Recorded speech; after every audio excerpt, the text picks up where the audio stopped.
You're listening to the Greeks Gridiron. Now here's your host, Ethan Hristodoulou. Welcome back, everybody, to another edition of the Greeks Gridiron. I am Ethan Hristodoulou, and today on this April 14th, 2025, couple of things that we are going to dive into today based off of news that came out the last few days. I would say towards the tail end of last week. The Browns at number 2, quarterback, cornerback / wide receiver, maybe a pass rusher in Abdul Carter, maybe a trade back. What do the Browns do at number 2? And then the second thing we got to get into here is the Saints quarterback situation, as news about Derek Carr broke last week that could drastically affect what not only next season looks like, but potentially even speeding up what I feel like is an inevitable situation that the Saints are going to have to face at some certain point in the very near future. And it feels like with Derek Carr's injury situation and just how potentially devastating it could be for their plans, it might come sooner rather than later now. So fire away in the comment section down below as we discuss. I want to hear from you all. What do the Browns need to do with the number 2 pick in this year's draft? What do the Saints have to do with their quarterback situation? I would love to hear from you all, but we'll start things first, of course, with the discussion on the Browns here. I think this has so much discussion surrounding it right now. It's one of the more unpredictable things in the NFL currently as we inch closer and closer to the NFL draft. We are under 2 weeks away now. It's not this Thursday. It will be the following Thursday that the NFL draft kicks off. So we are very close to that decision and what gets made. But until then, we're going to speculate here. You have 4 options that feels like is realistic, I would say, for the Cleveland Browns sitting at the number 2 spot. You, of course, have the option of drafting a quarterback, addressing the quarterback situation that you are currently dealing with in Cleveland, which is not a situation that I think anyone, even the Browns ownership, could have ever envisioned, despite honestly, if you're outside the Browns, you probably saw something like this in some shape or form coming, but just in a situation of no return where you have a quarterback who is dealing with a re-torn Achilles right now, and who knows how long it's going to actually take for Deshaun Watson to even try to come back. He's posting on social media as if he's going to make this monumental comeback. And the reality is, for someone like myself, I have not believed in his comeback since him prior to even joining the Browns. You missed nearly 2 years of football at one of the most important positions in sports, let alone the game of football itself. You are not going to come back the same. A lot of people point to guys like Geno Smith, who had a late career resurgence, or maybe like Sam Darnold, who took a little bit to really catch on and get going, and now obviously he got paid this offseason. The difference between those guys and Deshaun Watson is that Deshaun Watson was just flat out missing 2 years worth of play time, practice time, and everything because of suspensions, injuries, being away from the team. Those guys were always there. They were maybe in the background, not the foreground, but they were always there. So addressing quarterback is, of course, an option.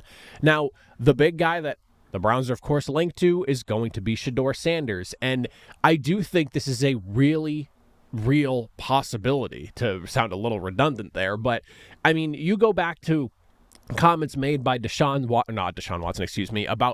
ownership like Jimmy Haslam speaking to the media. You can go back to this tweet from Mary Kay Cabot from like about a month ago or so, maybe about a couple of weeks ago. I can't remember exactly when it came out, but Browns owner Jimmy Haslam says the team is still recovering from a big swing and a miss on Deshaun Watson and to hold me and D accountable. So the reality is, this was a mistake. Even ownership now finally understands what a lot of people thought was a mistake from the jump.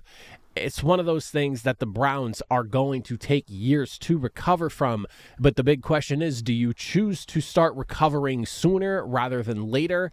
What do you do in that situation? Because you are still on the hook for like half of the contract that you owe to Deshaun Watson. So do you want to try and start that rebuild and retooling now? Or do you maybe want to wait out another year?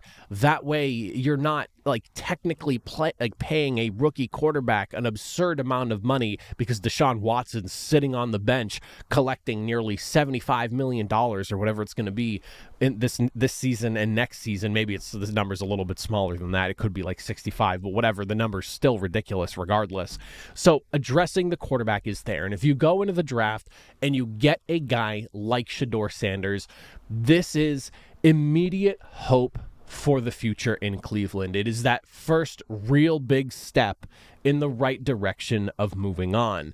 And you genuinely have no idea at this point. I am in the camp that believes Deshaun Watson has taken his last snap, potentially not only for the Cleveland Browns, but for literally any team in the NFL. If anyone has seen the way he's played since coming into Cleveland and really thinks like they're going to be able to have some sort of, magic touch to bring Deshaun Watson back to his Houston Texans playing days, you're out of your mind. And at this point, if anyone's taking that juggle whenever the time comes where the Browns and Deshaun Watson finally part ways, that person's going to end up losing their job, and probably deservedly so. That's kind of where I stand with Watson right now.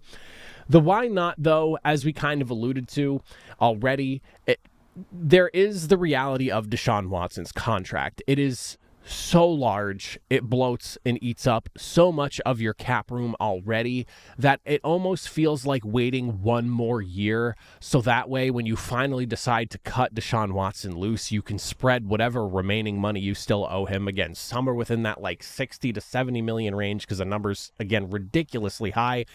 You can stomach that a little bit more, and you can spread that cap hit over 2 years as opposed to just like dealing with the massive number now. Like I just want a rookie under team control for 1 year more, not having to deal with the ramifications of the Deshaun Watson contract, if that makes sense. Like, it just strictly comes down to money, and that's unfortunate because that's the situation that the Browns have kind of put themselves in. But there's also what came out late last week as well, as Joe Flacco joining Cleveland once again. You see the tweet on the screen here from Adam Schefter. The Cleveland Browns and veteran quarterback Joe Flacco reaching an agreement today on a 1-year, $4 million deal worth up to $13 million with incentives.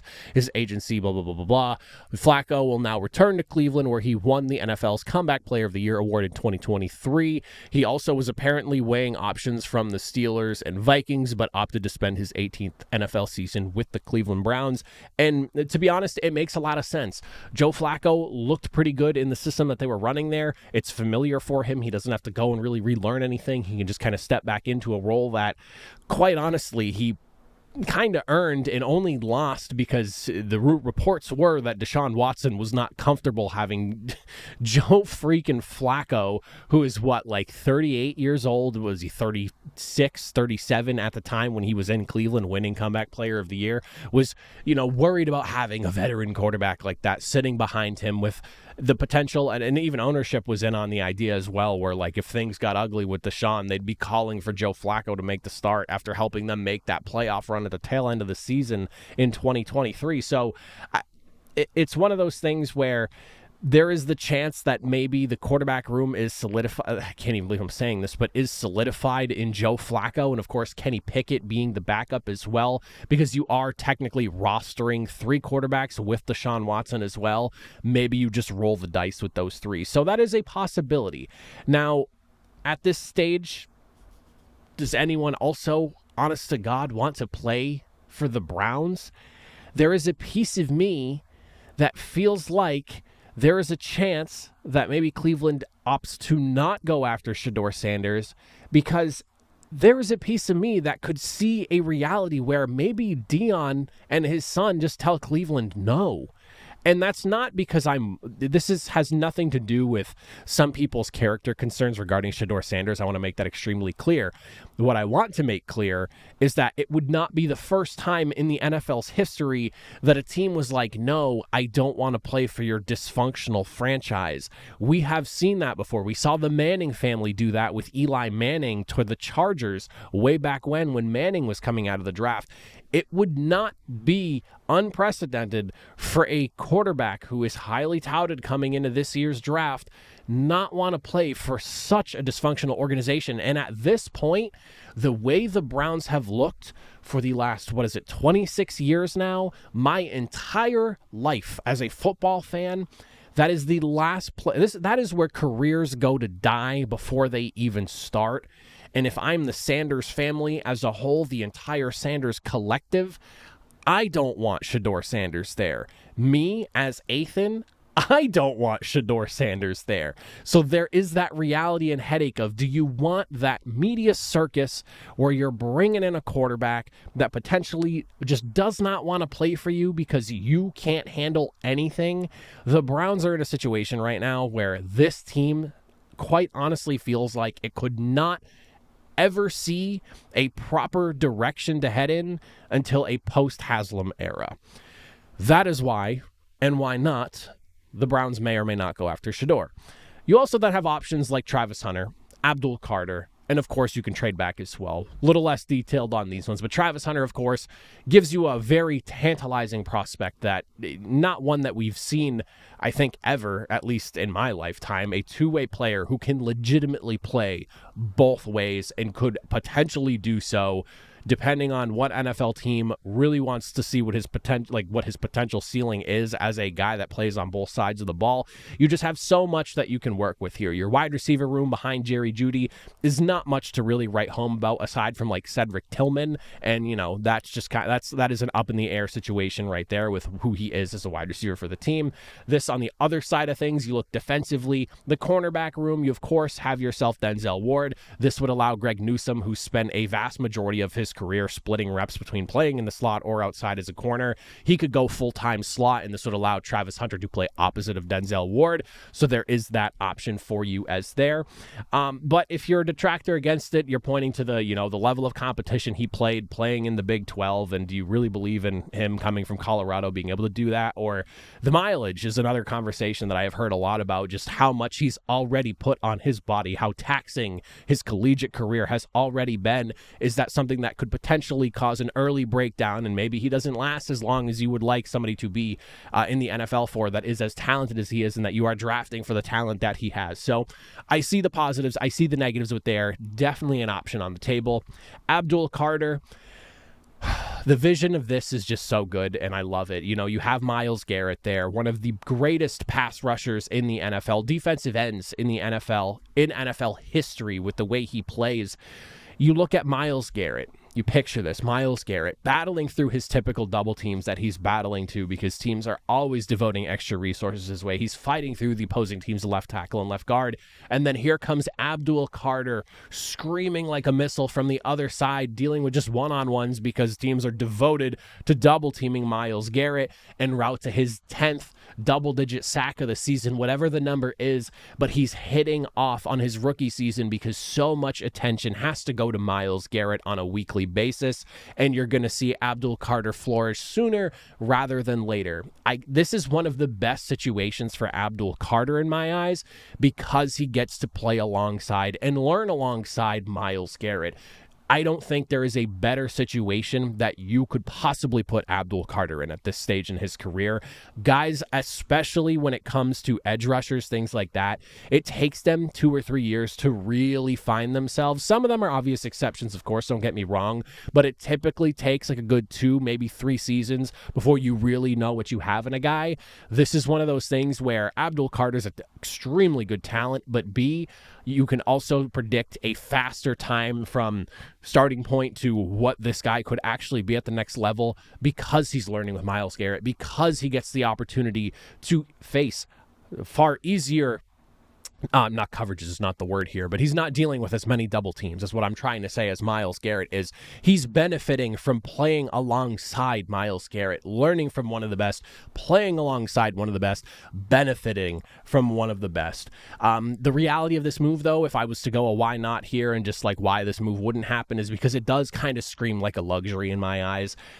We've seen that you can pair Myles Garrett up with just about anyone that's competent enough, and you can get a wrecking crew going with Myles Garrett and whoever it is as recently as Zadarius Smith.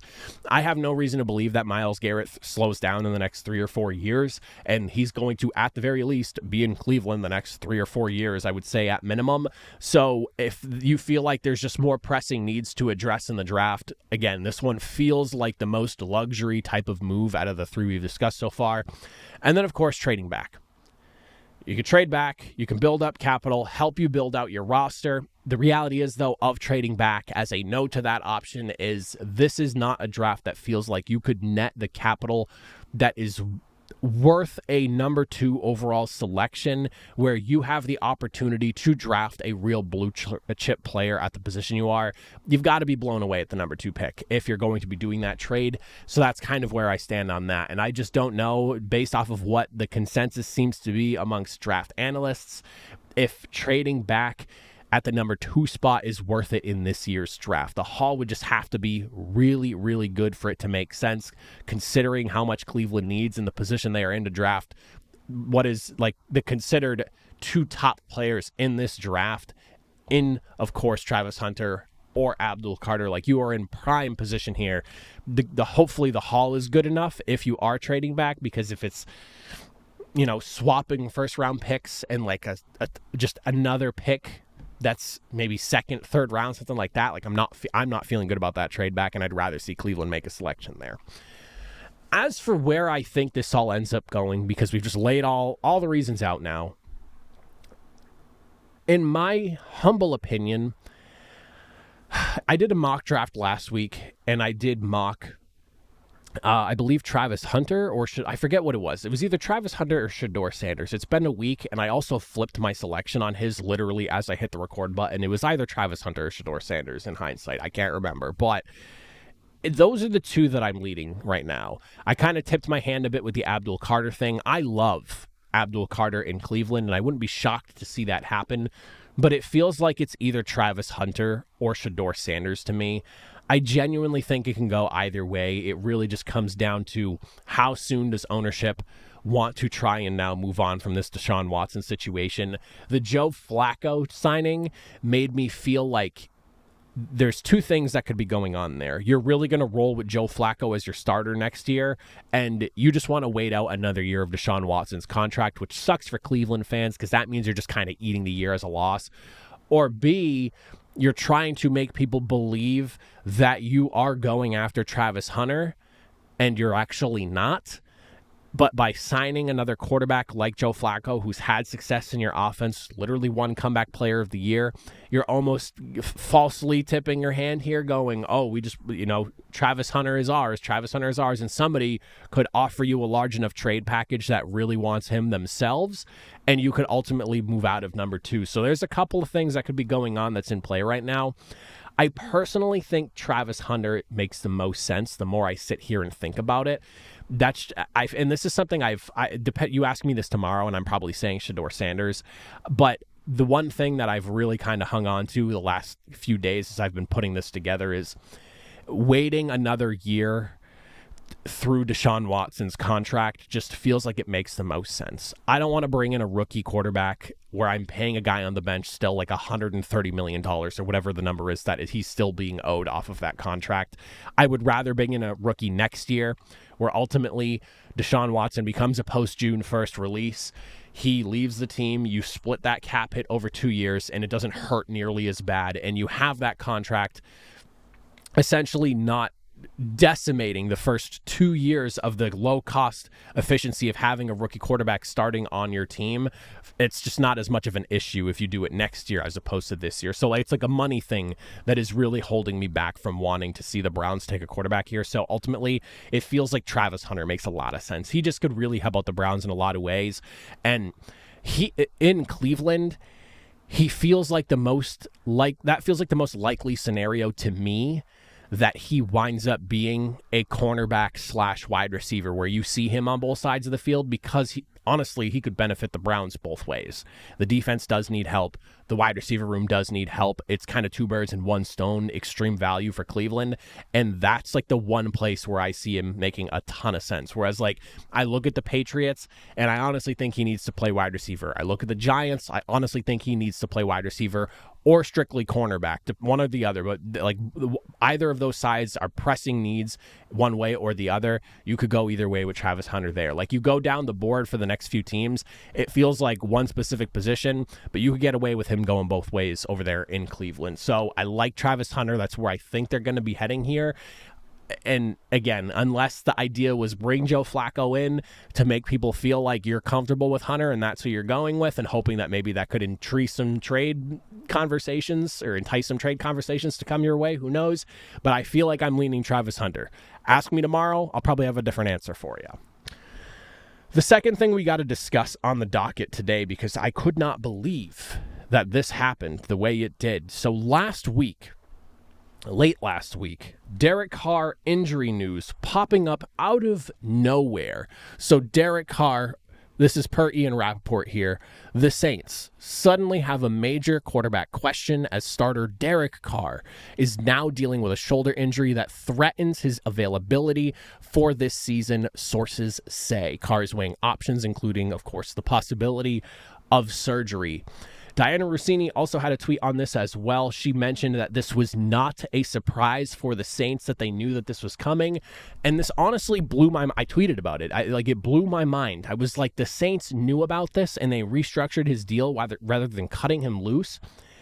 The more I've sat here and thought on this, though, the way Derek Carr's contract was set up, you almost had to restructure him because the Saints needed to get under the cap. And this is an issue that the Saints have been dealing with now for the last 4 or 5 years. They've been doing the kick the can down the road thing every season.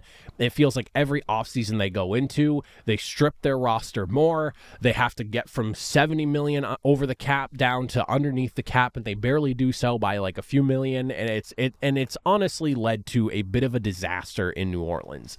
This is something that finally feels like we're going to see the Saints move on from doing this. And I know I said a lot of this coming into this offseason, that I thought this was the reset offseason for the Saints. We finally definitively move on from the Drew Brees era. I thought this was where we were going to see that roster tear down. Sure enough, it did not happen. Derek Carr is sticking in New Orleans, and he's probably not even going to be able to play for the first half of the season. If it's something along the lines of a labrum, he gets surgery, he's out for 6 months, he's not coming back till middle of the season. If it's something worse than that, he could miss the entire season. And then you just have a quarterback that's sitting on the bench. But his deal needed to be restructured because they had to get under the cap. This kick the can down the road thing kind of bit them in the ass, and it is what it is. There's nothing you can do about it now. So the question now is, what can the Saints do to try and get out of this mess? Is drafting a quarterback this year the answer? I was, again, in the camp of a full-blown reset for the Saints this offseason. I was kind of shocked that Kellen Moore didn't pound the table to, let him get a guy that he can work with and build his offense around. But I guess they deemed Derek Carr the best option, unless it really just came down to, we need to restructure this guy's deal. Cutting him doesn't make sense. Having him as a backup while we have a rookie come in maybe would make sense. I don't know how Derek Carr would feel about that, but this is the situation we're in now. Now we have to look at, and we just talked a lot about Shedeur Sanders. Is he worth the Saints now jumping up to number 2, to number 3, to number 4 maybe, with the Patriots, who are rumored to be a team that wants to trade back from number 4? Is it worth them jumping up for Shedeur Sanders now? The Browns, obviously, as we discussed, could be heavily favored to take Shedeur Sanders at number 2 and begin their much-needed transition off of Deshaun Watson as their starting quarterback. The Giants, despite the fact that they have Jameis Winston and Russell Wilson, could also bring in a rookie quarterback in Shedeur Sanders and potentially start to build him up and get him ready to go to be their eventual starter come this season, mid-season, whenever it may be, whenever they deem necessary. That is, of course, an option. But if they're not, and both teams do have QBs that they're going to run with this season, Shedeur Sanders could be on the table at number 4 for them, and the Patriots don't need a quarterback, thankfully, on their end. They got one last year. The Saints have 9 picks in this year's draft. They have an extra pick in both rounds 3 and 4. They don't have a 5th, so I kind of think of one of those 4ths as like a 5th technically, whatever the later pick is there. So I do think that there is a real conversation to be had where you could see this team trying to jockey for position and move up, maybe to number 2, maybe to number 3. And unfortunately, maybe they do take the bait that I was just talking about with the Browns, setting things up by bringing in Joe Flacco, making it look like, you know, they don't need a or they don't want a quarterback. They're going to take Travis Hunter. Maybe they're a team that wants to jump up to make sure they can still get Shedeur Sanders. So maybe they jump up to number 2, number 3, something along those lines. There is that possibility. And when you look at the way the quarterback room stands behind Derek Carr, you're looking at Spencer Rattler, who I would say struggled last season. Jake Haener did not bring you a ton. And then you have Ben DiNucci. I don't think you can go through this offseason and into next season not taking a quarterback, because if you look at that quarterback room, you're in a situation where it feels like you're basically punting on this season, and that kind of sucks if you're a fan in my eyes. So the reality is, I do think that the Saints are very much in the market for a quarterback now, maybe more than they were just a week ago before this news started to come out that Derek Carr was hurt and that he was possibly going to need surgery. And if you don't add a quarterback this season, or this offseason, maybe you're looking at the reality of like, this is a team that may want to try and tank for what could be the potential Arch Manning sweepstakes that everyone is kind of whispering about right now. It's one of those next year's draft. If Arch Manning declares, I'm in the camp that Arch maybe he plays more than just one season as a starter at Texas. So I think he's going to be there. He's not probably coming out in my eyes till the 2027 draft unless he has like a monster. I'm talking monster season. It carries Texas to a national championship type of season, or at least like leads the league in passing yards, touchdowns, things like that. Like he shows he is unbelievably dynamic. I'm in the camp that he's 2027 and not 2026. Obviously, depending on who you discuss that with, you'll get different answers from. So I think that would be a silly thing to try to hold out for. So that's not really where I see the Saints leaning. When you look at the free agent list of quarterbacks that currently stand as is, notable names, Aaron Rodgers is obviously available. I feel like he's either Pittsburgh or retire at this current point here, and we're in a weird limbo where we haven't heard a word about that in a while, and I honestly kind of forgot we were waiting on that until I looked at the list and I was like, oh yeah, Aaron Rodgers is still sitting around. Then you'll, of course, have guys like Carson Wentz, Teddy Bridgewater, Easton Stick, C.J. Beathard, Tyler Huntley, Brett Rippon, Jeff Driscoll, Desmond Ridder. The list of free agent quarterbacks at this current stage is not one to really be too excited about, unfortunately. And then, of course, you have the option to draft a quarterback maybe in day 2 or day 3. I think the Saints have to go and make some sort of addressing type of move for this current situation here. And I think Derek Carr's injury is going to speed up what was probably going to be a process that didn't start till next year.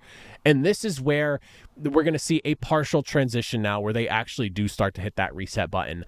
This team is not, and I hate to be like this, I hate to speak in like absolutes, and obviously I can be wrong here. I don't think that this Saints team is really built right now to make a run to the playoffs. They need a lot. They got to hit on some draft picks this year, a lot of them. They need some of the very few free agent signings they made to make some monumental impacts this offseason or this upcoming season as well. They're in such a weird spot and in such a weird way. My expectations for New Orleans are not extremely high. Do I want to be wrong about that? Sure. I want to live in a league where everyone's, 8-9, 9-8, and there's just parity all over the place and everyone's battling for a spot. But that's just not the reality of it. And losing Derek Carr kind of blows a hole in whatever the plan was this season. Again, I was in the camp that I thought we were going to finally see the reset, that this was going to be a rebuild year, that they would very much be in the thick of the conversation of getting a quarterback, all of that. Now, with Derek Carr's injury, we're back to where I felt we were at the beginning of the offseason. They're really going to have to start looking ahead now. This is where you really do need to consider trading up for Shedeur. And I do think the possibility is there. I don't think you have to jump up as high as number 2, though. I do think there is a chance, and if you're seeing this as the clip, I do think you're seeing a real chance that the Browns potentially make a move for Travis Hunter.